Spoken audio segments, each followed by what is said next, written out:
Hello, my name is Jerry and I'm building an AK GT40. This is part 2 in the series, and this part I'll be dealing with what the engine build is going to consist of. There'll actually be no work carried out, but purely a description of what's been done so far to the engine and what is going to be used to complete the engine. So we're not actually dealing with chassis work or body work today. Right, as I'm no good at ad hoc with these things, I've got a script which I've put together in front of me, so I tend to be reading that rather than looking at the camera. So we'll start off with what we have in front of us, which is the Windsor block, which is a 302 block. Its serial number is D20E, meaning it's a 72 block. The reason I've chosen the 1972 block is to allow for an easy pass on emissions when it comes for the testing to go on the road in the UK. Because of the block age, I only need to do a smoke test, so there's no emissions to be carried out, no converters needed, it's all nice and straightforward. So, a bit more detail on the block. It was supplied by Shaky B's in the USA, which is a very, very good company which I found. Very, very helpful. I went to them and asked them to spec out a particular block and year I needed and machine work to be done on it. I also gave them some ideas what I wanted on induction and the ignition and timing. And they came up trumps and came back with some good ideas and some good pricing. So to that extent I've gone with them. And I've had now delivered from the States, I've had the block delivered, which is in front of me, and I'm now awaiting delivery of the induction system, the electronics and the ignition system, which is all going to be handled by Holly of USA. The only second-hand part is the block. All other parts to build the engine are totally brand new and come from Summit Racing in the USA, which is obviously a very well-known company. Parts are easy to obtain. Disadvantage is because they're USA and I'm UK, we have to pay import duty with carrier fees. That works out to be about 23% on top.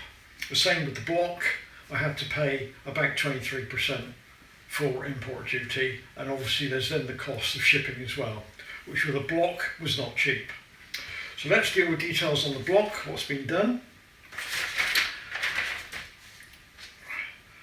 The block was chemically cleaned, it was Magnaflux for cracks and came up okay.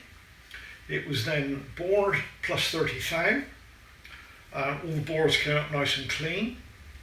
It was then line bored for the main bearings, and from that to understand what they do is they take the cap off, they take about 10-15 thou off the cap, replace it, torque it down and then rebore through, obviously at 90 degrees to the bores.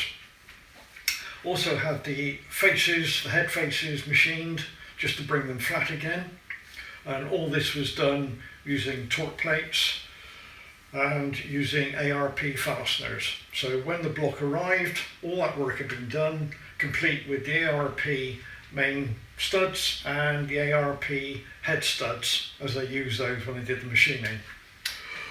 All core plugs have been taken out, oil and water, and the whole block had been cleaned through. Brand new core plugs fitted, water side, and obviously the oil plugs have also been replaced. And the block has been painted up in a rather nice red, which is what I asked them to do. The actual company is exceptionally helpful, hence why I'm wearing their shirt. And on the back of me, you'll see who they are. There we go. So I will actually put their details and phone number and the managing director's name, which is Cole Roberts, in the description below should you wish to contact him. But they're very, very helpful. I'll get on to the induction side later on what we're doing on that, but let's just deal with what we have so far. So that's the block, that's as it is here, so it's all ready to go. But I'm now going to fit to it though. Just have a quick check on my reading. Block skinned for the heads to go on, but I don't know how much is taken off. That doesn't matter, because when I come to assemble the engine, I will then calculate the size of gasket I need to give me the compression ratio I need. Right, I'm going to fit an Eagle stroker kit to this block, which is going to be internal balanced. This will take it from a 302, which is about 5 litres, up to a 347, which is about 5.7 litres. Now, due to fitting a stroker kit, you've got to do some modifications to the bottom of the block so that the common rod bolts miss the various internals of the block itself. So that's something which I should be doing at a later date when I come to assemble the engine, but I'll be doing a complete video of myself building this engine. The actual heads are going to be a pair of AFR 185 SBF Renegade heads. They seem to be a very nice head, totally brand new, all CNC machined, and they come complete with valves and springs. So it's a simple bolt-on job.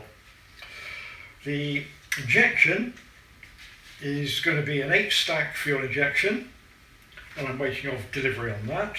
The ignition and fueling is going to be by coil-on plug, so there's a separate coil for each plug, using Holley Electronics and Holley EFI dual sync distributor.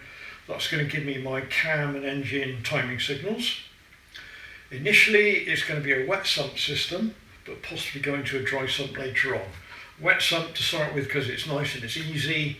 It's obviously cheaper than a dry sump, but we'll see how it goes. The lifters, I'm going to stay with hydraulic lifters and standard push rods. It's going to have aluminium rocker arms. I'm having a relocation kit for the oil filter because it's not easy to get at when it's in the back of a GT40. The damper is going to be a neutral balance damper because the crank is internally balanced. The water pump will be an electric water pump, which fits in the same location as the mechanical one, so that saves me having to run any drive belts up to that. The starter motor is going to be a geared starter motor, but I'm going to have to make up my own fixings for that, as they don't line up with my existing bell housing. The bell housing I have is being supplied by AK Sports Cars, and that makes the 302 block up to the Quave gearbox, which I'll show you in a moment. That is obviously designed for a smaller type flywheel than the standard 157 tooth Mustang flywheel. As I want to stay with standard parts, I've opted to go for the 157 tooth flywheel, but this is in fact too large for the bell housing, so I'm going to have to do some machine work on the bell housing. Just a little bit to relieve the bottom area. The clutch pack is a standard single plate clutch pack. Originally I was going to go for a 10.5 inch, but found that the mass of that, the height and diameter, again I'll show you in a moment, was too large to actually fit within the bell housing. So I've now gone for a 10-inch one, which does seem to fit, and the bolt holes do seem to line up with the flywheel I have, but only time will tell when I put that together. Clutch release mechanism will be one of these centre ones that fits around the input shaft and pushes directly onto the thrust race. Again, until I actually build it all up, I won't know which one I'm going to go for. So that's that bit. So we'll show you pictures of that in a moment. All the parts, as I say, are brand new, and at some point during one of these videos I'll do a video of my invoice and parts list I bought from Summit, which, if anyone's interested, you can do the same thing. I'll just run through it quickly on the video, and then if you want to take notes of parts, and just pause the video and take snapshots or write it down yourself. Right, let's move on to the next one. As I say, I'm using a 157 tooth flywheel. This is just to keep the costs down. It's a standard Mustang flywheel, straight 10-inch clutch. Apparently that's good for a 450 bhp, which is more than adequate for what I'm going to use it for. I'm envisaging about 350 to 400 bhp from the engine I'm building. That's the theory anyway, but we won't know until we actually built it and then stick it on a dyno. Right, okay. The sump, because it's the sump to be fitted is a wet sump and it's baffled. So that's straightforward. Obviously the standard oil pump, nothing fancy there. The camshaft is a Summit owned one, which is basically a very mild camshaft.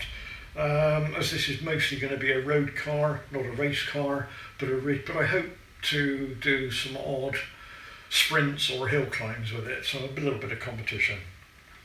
The exhaust, which is referred to as a bundle of snakes, I'm going to make up myself. I should make that from primer is going to be 1 9/16 internals or 1 5/8 externals, and that's going to go into a 4:1 collector, obviously 2 of them, and then out on a 2.5 inch exhaust. Whilst this is probably a smaller diameter than would be ideal, I'm hoping this will give me the torque lower down in the rev range. Again, it's a road car, but again, proof will be in the pudding.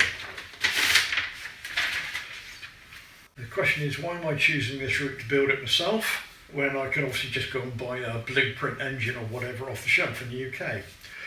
Well, you hear many stories of engines not having the internals as advertised. Substandard parts, bolts not done up, just generally not what you expect. And you also hear stories of engines going bang, cold rods through the side, and then getting no support, no refund from the company who made it. So, doing it this way, I know what's in it, I've built it, and if it blows up, then there's only one person to blame, and that's me. Obviously, I'm not a novice at building engines. I've successfully built some various racing engines, BDGs, Lotus Twin Cam, Z-Tex, and my last one was an EcoBoost, which was giving 400 pounds of torque and over 400 bhp, and was quite successfully raced. But all of those, of course, are straight 4-cylinder engines, which I'm used to, and this is all a new ballpark for me because it's got 8 cylinders, so it's obviously a V8. The brilliant part though is that there is so much information available on the internet and YouTube videos that you just sit there, look at them, and you learn everything there is to know about these engines. And of course, because it's so readily available, this engine, all parts are available brand new and easily obtainable from the States. Even blocks are brand new if you want to go and get them. But I've stuck with the old block for my mission side. And of course, because there's so many of them, parts are very, very cheap. Right, so the intention is to fit an alternator, obviously, and air conditioning. Now I'm not sure where I'm going to fit these units, but that's to be sorted out when I do a dry run, drop the engine into the chassis, then I can work out where to fit those 2 units, make up the various mounting brackets, and as far as pulleys and pulley wheels go, the actual pulley wheels I should make up myself. So I'm a machinist, I've got a lathe so I can make those up myself, and then suit pulleys to suit, and then find pulleys to suit. And obviously because I'm using the electric water pump, I don't have to worry about a pulley going up to that. So it's just 2 pulleys to be added, that's all. Right, and okay, right, as far as the Shaky B's go, yeah, I mean, they are an excellent company and I would recommend them wholeheartedly. They keep you on track, they keep you up to date with emails, have no problem at all. Seen various pictures and photographs of their workshop. They're a very large company. What more can I say? Yep, you're dealing with someone on the other side of the pond. You have to take a risk with that, but I'm quite confident in recommending them. Right, so what we'll now do is I'll take you some closer views of the engine and some of the parts I've been discussing. So for that, I'll just move the camera around so you can see what we've got and what we're going to use and how we're going to put it together.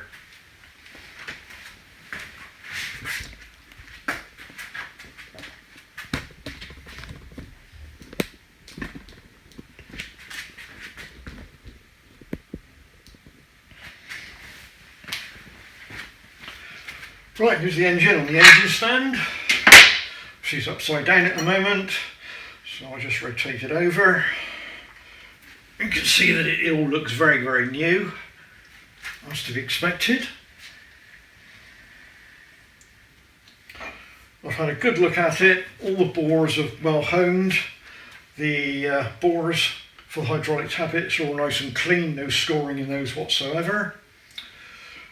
Then obviously you can see they put the new core plugs in, ARP studs ready for the mains. The only thing that did catch me out on this engine is because of its age, it in fact has a two-piece crank seal, which goes obviously at the flywheel end, and I'd already bought from Summit the one piece, but that was, you know, it's not a problem. I would have preferred a single piece, but we'll go with the two piece. I'm sure with modern materials, the two-piece one now is quite successful. Because from what I can remember in the old days with the twin cams, it used to be a rope seal, and the old Pinto engines a rope seal, and they used to leak.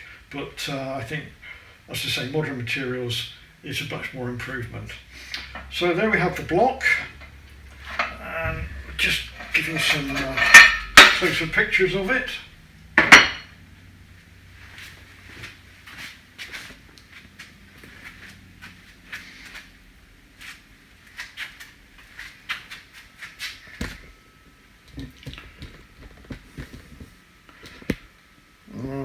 I'll just rotate it so we can see the other side. So you can see the standard. There we go. It does actually look brand new. So that's the engine. These are the heads I'm using, of which there's actually two of them. Just sit this down. Let's go on top now. So this is the AFR head. Very nice machining casting. Let's bring it up. And then if we flip it over,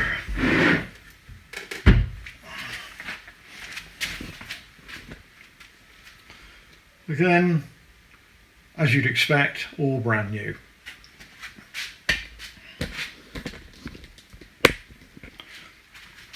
Now the exhaust I'm going to make